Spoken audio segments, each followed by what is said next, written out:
Hi, everyone. Welcome to today's episode of Policy Pulse, where we explore a wide range of national security and foreign policy issues impacting the 21st century. I'm your host, Brian Fonseca, director of the Jack D. Gordon Institute for Public Policy at Florida International University, and I am thrilled to introduce our moderator for today's discussion, Margaret Myers. Margaret is the director of the Asia and Latin America program at the Inter-American Dialogue, where she leads groundbreaking research on China's role in the Western Hemisphere. Over the past decade, she's become one of the world's foremost experts on China-Latin American relations. She's testified before the U.S. Congress and been featured in outlets such as The Economist, BBC, and New York Times. Joining her is Martín Redrado. Martín is director of the Master in Central Banking program at the Asia Business School and director of Fundación Capital, a leading public policy think tank. Martín has served in several high-profile positions relating to economy, including head of Argentina's central bank, deputy foreign minister, and most recently, the head of strategic affairs for the city of Buenos Aires. Martín has also served as a senior economic advisor at the World Bank and worked with the World Trade Organization in Geneva. Together, Margaret and Martín are going to guide us through a fascinating conversation of the connection between economy and security, how economic development influences the future trajectory of Latin America's security context. And so without further ado, please join me in welcoming our moderator, Margaret Myers. Well, thank you so much for the very kind introduction, Brian. I am thrilled to be here and to have the opportunity to speak with Martín Redrado, who, as mentioned, has recently written a terrifically insightful piece for the Jack D. Gordon Institute for Public Policy entitled National Security and Economic Development in the Americas. And I couldn't recommend it more to our audience. So please do engage with that piece when you have a moment. Martín, this really couldn't be a more timely piece as we consider critical, though not entirely new, as you note, shifts in U.S. policy toward the region as we think about China's own approach to Latin America and the Caribbean, how that's evolving. And also, really as we think through possible shifts also in how the region views its partnerships at present. And is indeed managing this moment of geopolitical, economic, and other uncertainty. So really, so much to discuss in a very short time. So allow me to dive right into our discussion. Martín, your paper does a masterful job of highlighting trends underway in the US, China, Latin America triangular dynamic at present, and also examining the effects and consequences of US policy toward the region right now, and also of, possible Latin American responses to this moment. But you start us out with a very useful analysis of the broader evolution of US China relations that has taken place really over a period of decades, as you note. Could you walk us a bit through that transition? When did the U.S. begin to think differently about its approach to Latin America, and what really has driven these changes? Is it mostly a China story, or should we think beyond that? I think the turning point is in 2016 when the US realized that this benign approach towards the involvement of China in Latin America was starting to hurt its national interest. In particular, when you look at the investments that China has done in infrastructure and in critical infrastructure, that has started to raise concerns, and probably has been papers or public presentation of Southcom, which has been probably the first institution in the United States that started to put this into the agenda, starting to look at Latin America into an area where China has made tremendous inroads from not only an economic interest, but also from strategic interest. No? And you could say that the world itself, or the Western world, Europe and the US, has had a sort of this benign approach. Probably we could put in the beginning of the year 2000 with the entrance of China to the World Trade Organization and starting to consider China as a market economy, while you know that the amount of subsidies, incentives, and loans tax incentives and different regulations also in trade does not make China a market economy. In terms of Latin America also, what has been critical, it has been the need of China to feed their own industries and to look for raw materials, particularly first in Africa. They started to do that. But then, I would say after 2005, they started to look into Latin America for agricultural raw materials in order to feed their own people, which has been one of their critical element, in order to allow China to be self-sustainable, and also industrial commodities which are critical for their industries, basically oil, basically iron ore, particularly from Brazil.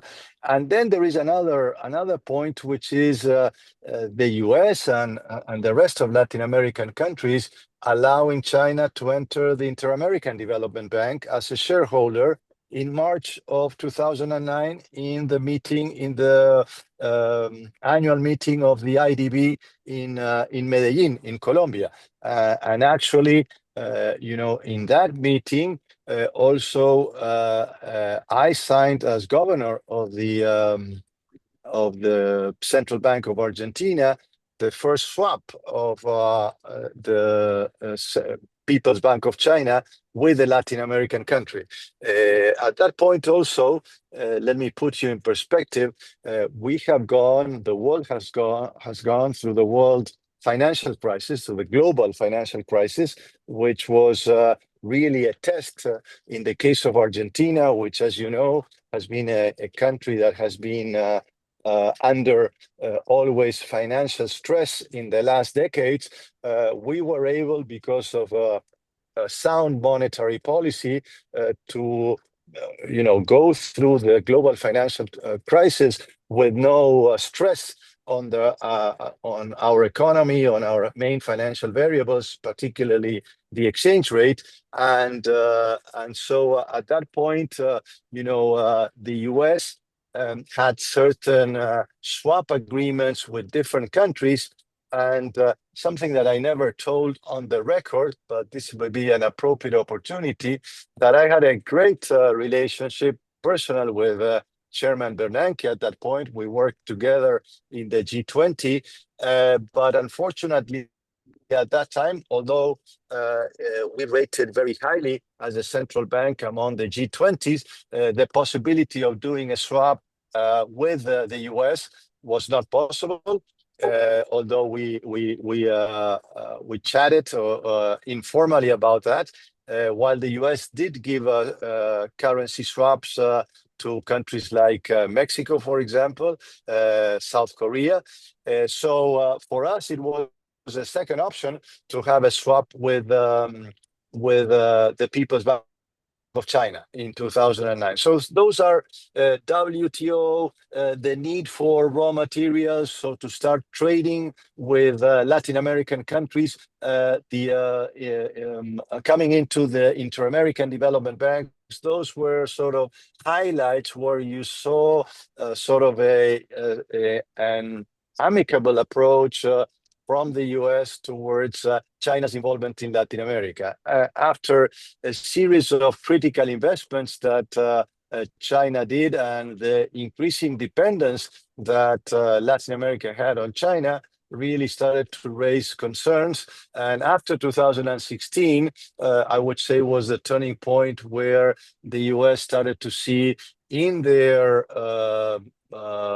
tension, I would say, for world leadership with China, Latin America as an area of concern, and where the US should put more interest, more thought, and more policy making in order to balance the act with China.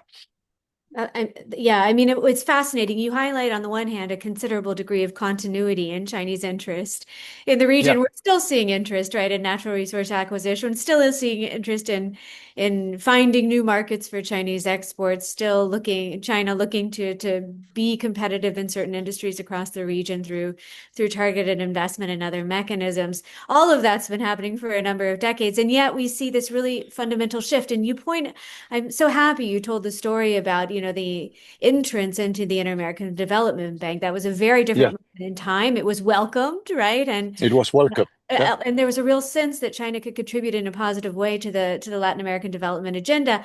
And then there was Chengdu, right? The planned IDB annual meeting in Chengdu, China, which was derailed, yes, largely because of, right, political disagreement between the U.S. and China about how and who from Venezuela would be participating. And so that, to me, and that was exactly around the time that you mentioned, right? This 2015, 2016 moment when when things began to sour in a really profound exactly. way. And you talk a bit in your paper about what we're seeing now in the way of U.S. policy toward the region, which is not exclusive just to this administration, as you know, but happened even a bit earlier. And you call this a sort of weaponization of the relationship or of U.S. foreign policy toward the region, a real shift in that direction. Can you tell us a bit more about what this means and what are some prominent examples of policy weaponization evident in the Latin American context? Yeah, I would say that the weaponization is in world affairs, no? In terms, I mean, you find that after the Crimean War, with in the case of Russia, using all instruments, not only military instruments, but also financial instruments for for the first time in terms of freezing assets. For example, in the case of Latin America, to start to freeze assets of Venezuela, outside of Venezuela, also in canceling in the recent months the contract that Chevron had with PDVSA, with Petróleos de Venezuela. You see that also in terms of the immigration policy towards Central America. So you start to see the use of all sorts of economic, military, political instruments in order to basically deal with Latin American countries, or as a key instrument in foreign policy. I would say that Venezuela is the key example, but also recently you've seen it in terms of trade with Mexico, with Brazil. This sort of use of all instruments available in order to have a better understanding or trying to align the interest of the United States and different countries in Latin America. Absolutely. And you relate this, very skillfully in the paper to, a shifting view in the United States of the activities of China, be they purely economic in nature or otherwise, as having national security implications, as being threatening in many ways. I'm curious to what extent you see anyone in Latin America, whether it be in certain countries or among certain constituencies, sharing these concerns about a China threat. Is this something that's on the radar in a real way in Latin America, or is the perspective, fundamentally different? There is the perspective in the radar screen that China has had if I may say, an extractive approach towards Latin America.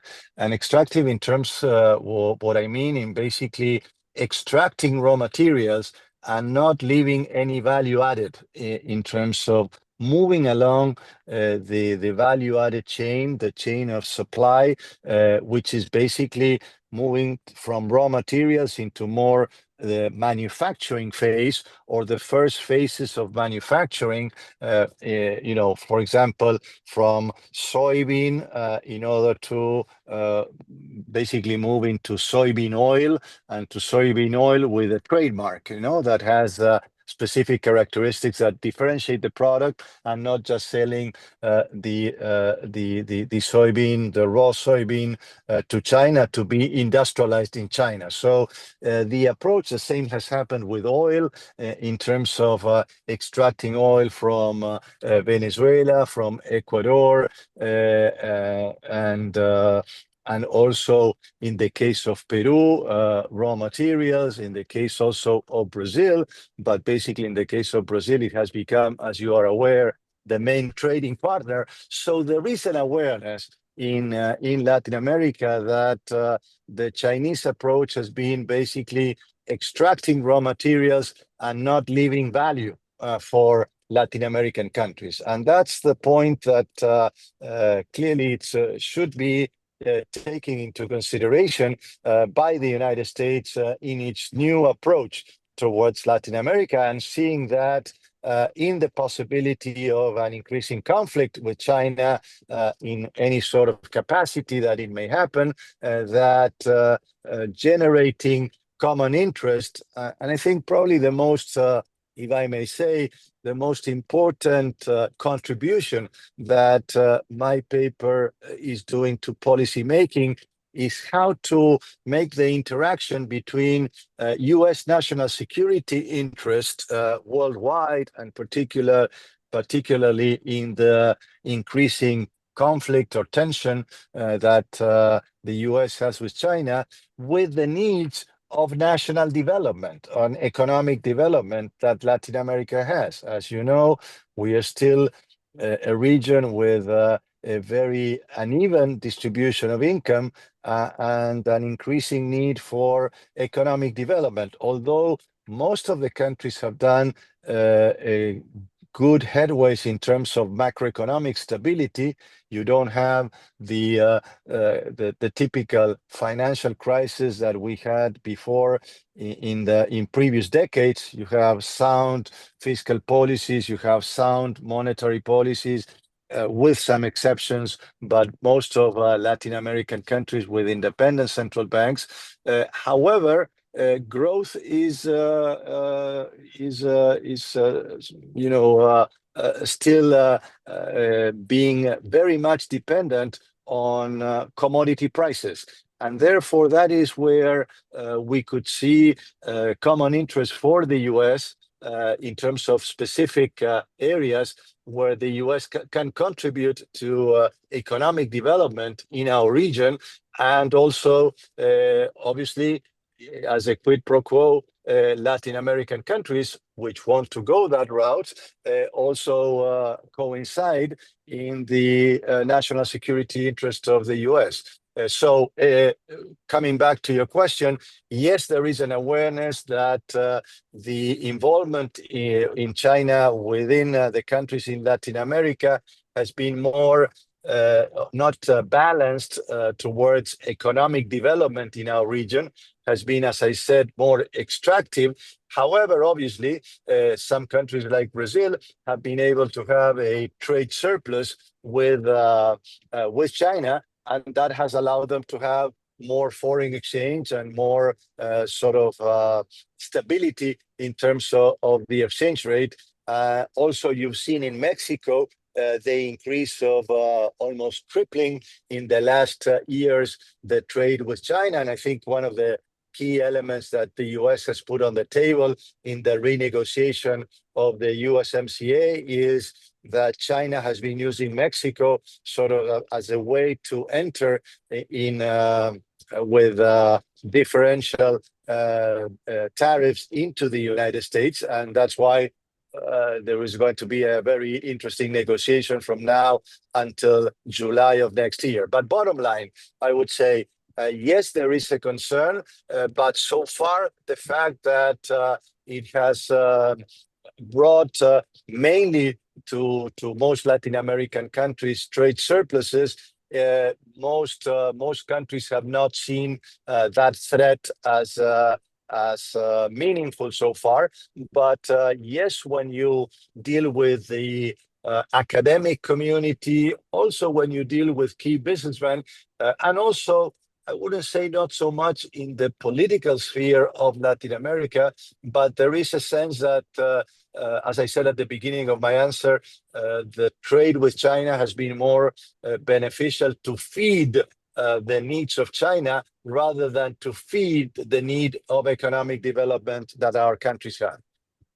Yeah, I mean, that's a fascinating interpretation, and indeed, I mean, what one hears is in terms of critique of China in the Latin American region is far more in the economic realm and often related to trade, and not just trade asymmetry, but now this kind of sense that there may be a flooding of the markets, right, with Yeah, exports. I mean, it looks to export yeah, even more to the region as a mechanism through which to achieve moderate rates of economic growth well into the future. So it's not as though this is stopping. And yet, a lot of the national security questions that the US, raises in these discussions and in Latin America really don't appear very often on the agenda, from what I can tell, right? I wonder if you would agree with that of absolutely. Latin American officials.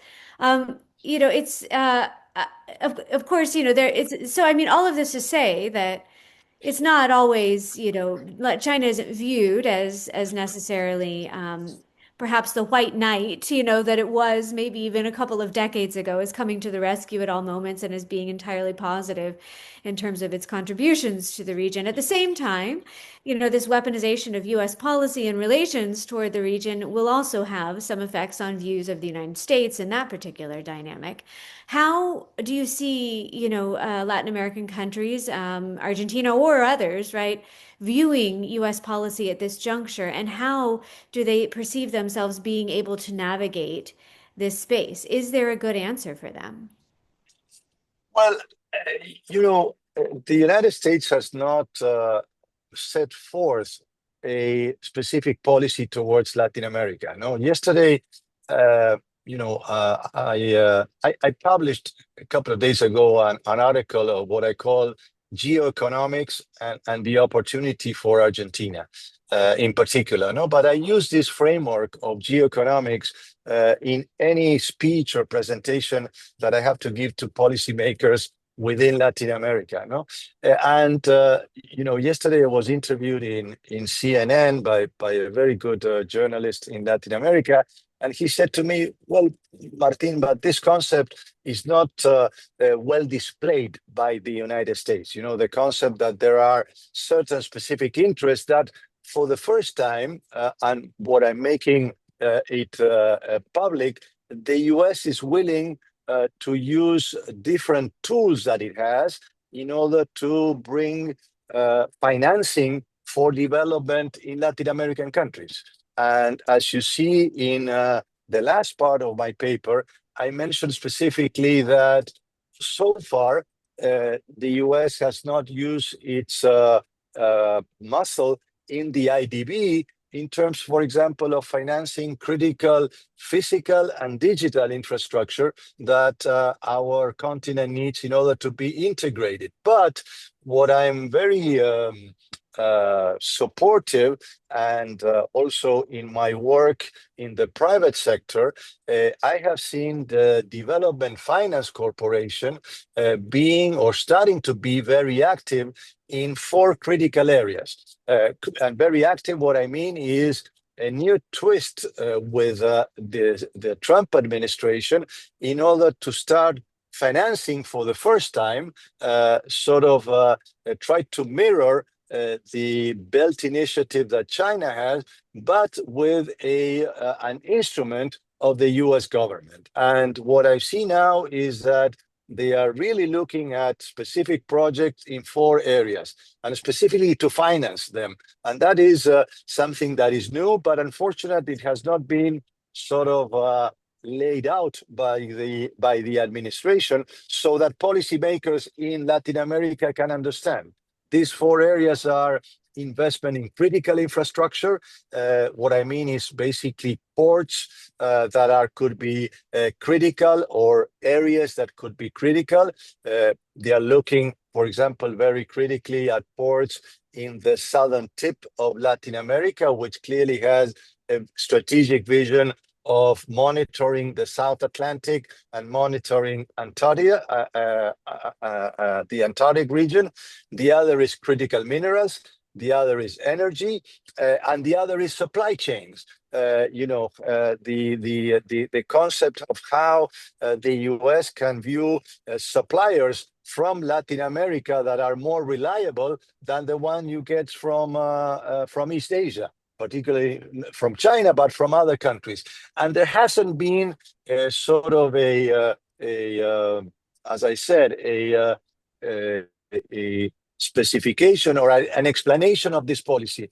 I am seeing this in my work, as I said, in the private sector, that for the first time, the US is prepared to finance and to finance development. And I think this is a critical element that should be more outspoken. Probably the US wants to do it on a case by case basis. As you know, Argentina is now probably um, the single most important ally that the US has in the region. So I am seeing that happening in my country. But I think that if the US would be more vocal in terms of what I see in their actions taking place, that could change also the perspective, and that could change the approach of policymakers in Latin America. There's definitely a shift in US, not only policy making, academic circles, in terms of what are the needs of Latin America. But now, for the first time, I'm seeing action that they are being taking care of the development needs, and also that obviously where there is a common interest with national security of the US. For example, I've seen a lot of concern for the port that China has financed in Peru, 70 kilometers north up of Lima, the capital, which is called the port of Chancay. That, in the view of the US, is a dual purpose port. It is a commercial port, but also and this has been all built by China and by Chinese engineers and Chinese logistics. In the case of a conflict, it could be used as a logistical base. In the case of Argentina, also, as you are aware, in my view, a terrible mistake has been by the Kirchner administration to give a specific area in the southern part of Argentina, near the border with Chile, in the province of Neuquén, an area where they are doing sort of it's basically a state within a state, because it's all controlled sort of a space base, or it is called a base to look at the satellites and basically to explore basically the outer world with specific satellites and telescope, but also that base could be also used in terms of conflict for cybersecurity purposes. So clearly, those are the areas where the US has seen that that has become a critical threat, and that the US should come up to compete in certain areas, as I mentioned. Again, trying to stress it, the areas are infrastructure, critical minerals, energy, and supply, reliable supply chain, where the US is prepared to finance and to finance its development. So there is where I see where we should concentrate the interest of national security and economic development moving forward. Yeah, I mean, that makes tremendous sense. You have to bring something to the table, right? And often, which is Exactly. in Latin Exactly. America, it's that the US lectures, right? And China comes to the table with deals ready to go, often in sectors that are of critical interest and have been pre-identified by China as part of, a broader agenda. You know, just a question. I absolutely, we've all been tracking, these areas of concern that the U.S. has articulated, or specific projects of concern across the Latin American region. Space facilities in Chile, as the case may be, in Neuquén, right? Or or rather in Argentina in Neuquén, and Yeah, then others okay. Yeah, in Chile, right, that have been recently derailed. But there are others that are being explored as well. There is of course the port of Shanghai and other ports that are deemed to be dual use, and in nature we see a lot of concern still about telecommunications capabilities. absolutely. 5G, or now we're talking 6G and beyond, right? Data related issues. And so all of this, right?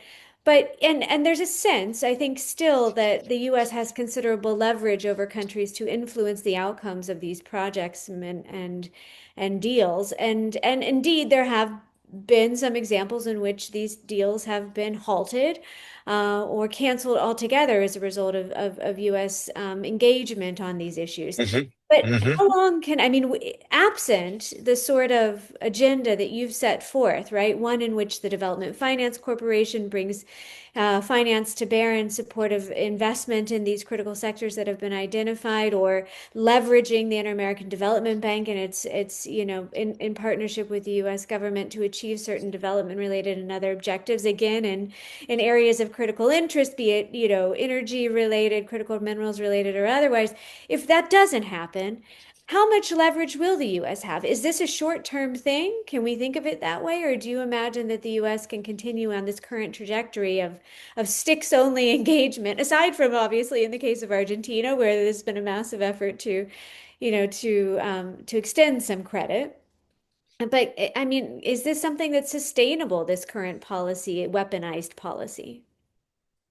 Well, I think that if the weaponized policy is put together with the development interests of Latin America, you will find common grounds that are long-term interest. I see that the tension between China and the U.S.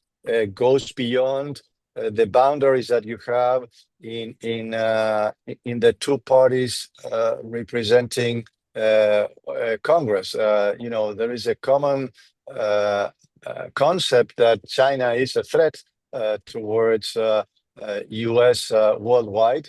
And now what we have is a truce, as it happened a few days ago in the summit between the two leaders. But clearly, each one is looking at its own self-dependence in order not to basically rely on Chinese or even Asian that are countries that are close to Asia in terms of um, supply chain. So basically, if the U.S. is able to lay out specific achievements in terms of development, I think it will raise very strong interest in Latin American countries. And my analysis is that the U.S. has, regardless of the color of the government that you will have in the future, that the China threat will be permanent. And as you start to have results in terms of your relationship in Latin America, this could be a long-term policy.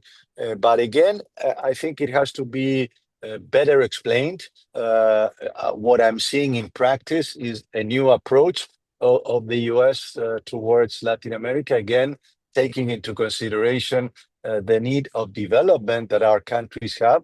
We have macroeconomic stability, but we have not able to achieve sustainable growth to give better standards of living to our population. So as we match these two concepts of how Latin America could be a good partner, a solid partner in terms of keeping and guarding the U.S.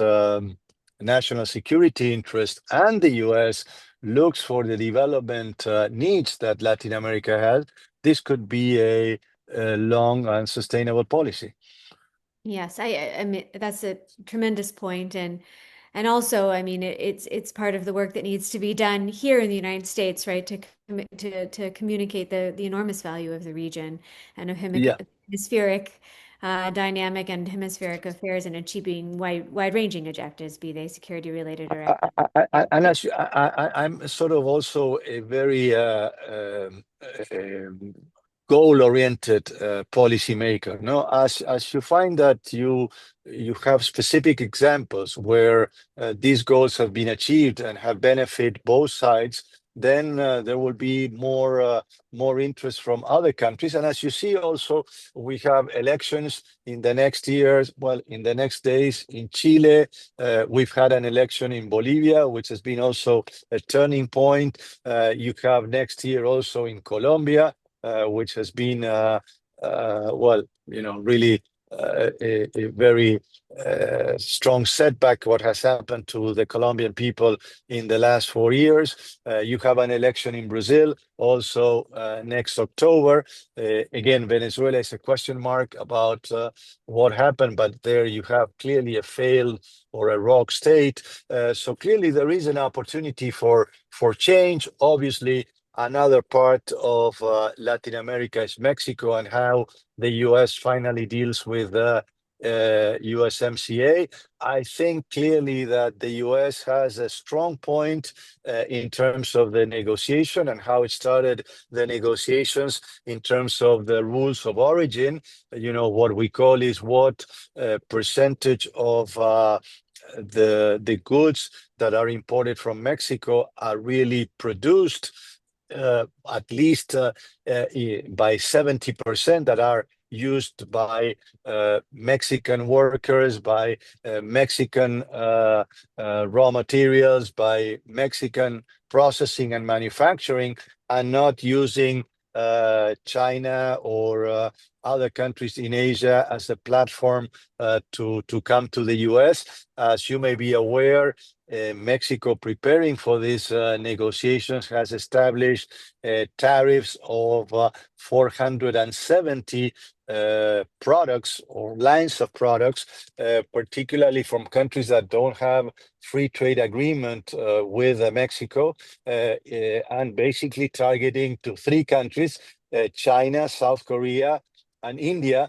which has been basically using that platform in order to come at an advantageous position to the US. No, so that negotiation is going to be very critical. How it ends up, and hopefully it helps Mexico to continue to industrialize itself, as a difference from the rest of, I would say, from South America.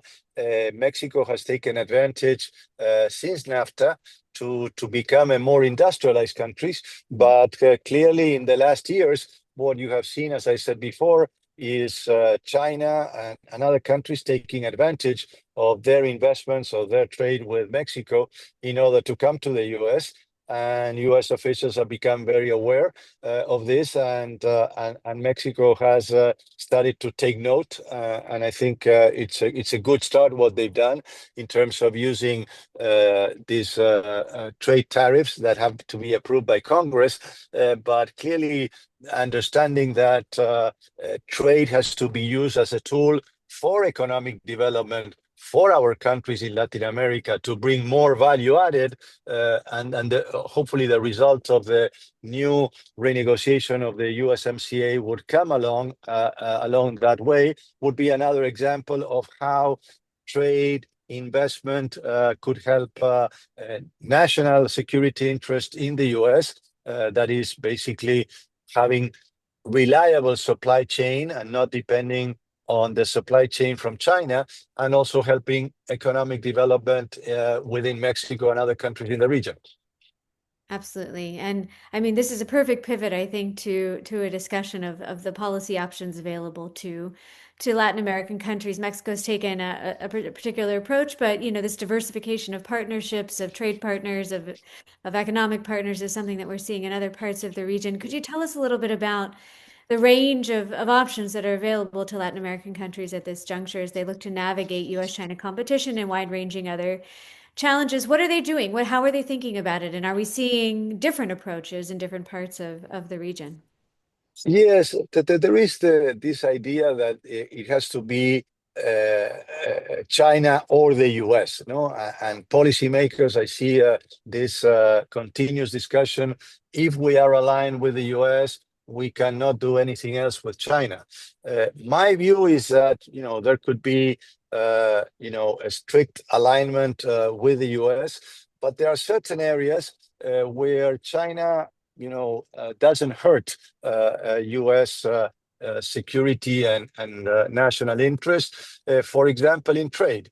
And in some cases, South America, in terms of agriculture, meaning Brazil and Argentina, we are quite competitors with the US, particularly with the southern part or the southern states of the US. So there could be several options, either the alignment with China, strict alignment with China, strict alignment with the US. Both of those approach, in my view, will not help the US or will not help Latin American development interests. So what I call in my paper is, or my basically my final policy recommendation is selective engagement. And by selective engagement, what I mean is not following policies of before, but a new approach where we see that there are some critical elements in US national security policy where there should be, if I may call, red flags that the US should put in its relationship with different countries in Latin America. Let me be more specific. We mentioned the case of infrastructure. Well, clearly, if a country in Latin America wants to give a space base to China, that's a red flag. If it should give a critical port from a strategic point of view, that's a red flag. Obviously, buying military equipment from China, that is another red flag. Critical minerals, that's another red flag. So there are certain areas where if the US sees that capacity to help develop Latin American countries, and we on our side understand that there are some sort of red flags where we should deal directly or selectively, have a privileged relationship with the US, I think that's what I call selective engagement. So, but there are other areas where, for example, trade, well, that it should be up to each country in Latin America to decide, to be a global trader, not only with China, with India, with Europe, and that wouldn't hurt the national security interest of the US. So by prioritizing issues or prioritizing areas where there should be sort of a privileged relationship where there is a win-win situation, that is to say, Latin American countries protect national security interest of the US in Latin America, and the US works with our countries in terms of developing our economies.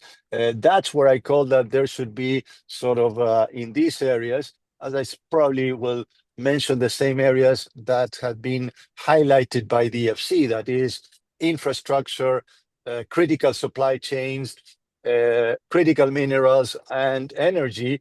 Those are probably, obviously, in the case of Argentina, Antarctic, the Antarctic region, the monitoring of South Atlantic, having joint military exercises with Southcom in the South Atlantic, having better and stronger relationships and training with, especially with our armed forces in the region. Those are the critical elements where I see the selective engagement that we should have. If there is also an understanding in the US that we need to develop our economies, we need growth to come back. We have to not to be so dependent on commodities. If you see Latin American economies, particularly in South America, what you see is that our growth pattern goes with commodity prices. If commodity prices are up, South America is doing well. Commodity prices are down, South America is doing bad. Well, we need to move beyond that to become less dependent on commodities and more dependent on our capacity to generate, to integrate within the supply chain in critical elements that or critical manufacturing areas where the U.S. needs to have rely less on Chinese or Asian suppliers, and where Latin America has the capacity to do so. In the case example of Argentina, you know that data centers, the capacity that we have to produce energy, particularly in the basin of what is called Vaca Muerta, which is the second largest reservoir in shale gas. And we, as I said, we are the second largest reservoir in shale gas, the fourth largest reservoir in shale oil, and the capacity to move along the value-added chain, for example, in the production of fertilizers.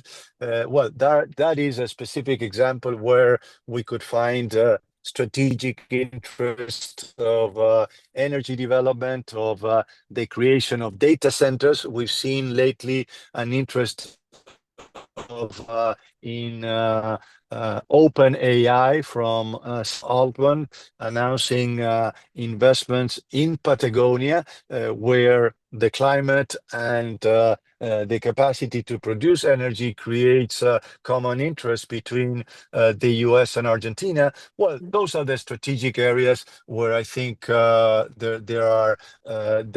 is the possibility and realities, not only possibilities of selective engagement, where there could be basically a sharing of interest between national security of the U.S. and economic development from Latin America.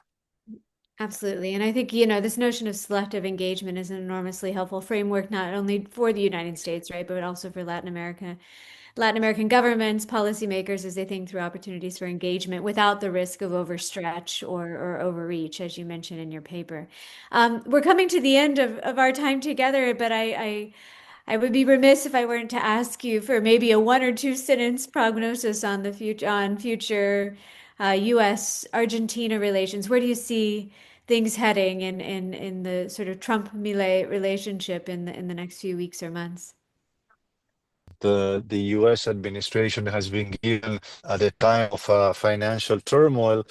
Now it has to become into not only words. Well, there have been real action, in particularly in our forex market. As you know, for the first time, the U.S. has intervened in a foreign exchange market with an amount of around $2 billion that were then purchased in Argentinian bonds, which I think is going to be a good investment. As Secretary Bessent said,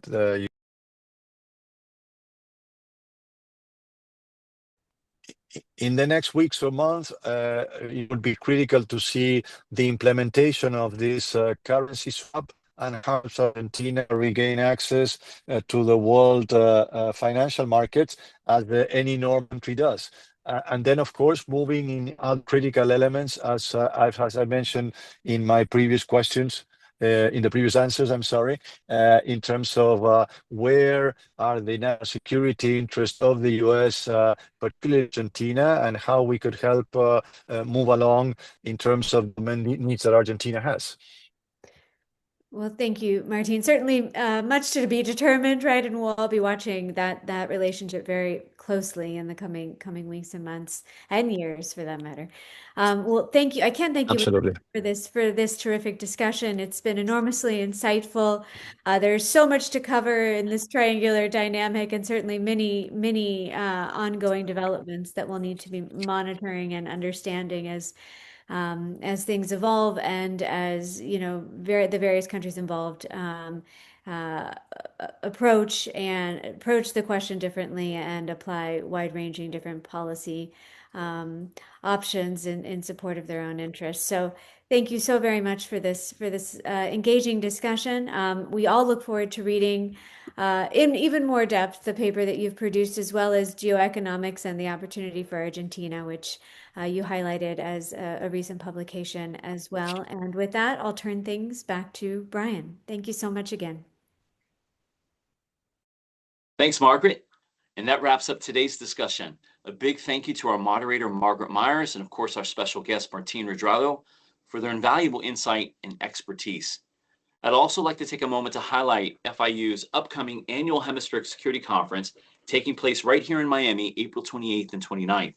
It's the premier forum for dialogue on hemispheric security, and I hope I see many of you there. If you enjoyed this episode, be sure to subscribe to the JGI Policy Pulse for more conversations at the intersection of global affairs, economy, and regional security. And to explore more of our work, visit gordoninstitute.fiu.edu and connect with us on social media for updates on upcoming events and publications. Thanks for listening, and we'll see you next time when we unpack the dynamics of criminal insurgencies in Haiti with leading experts and explore potential pathways to help the country regain stability and control.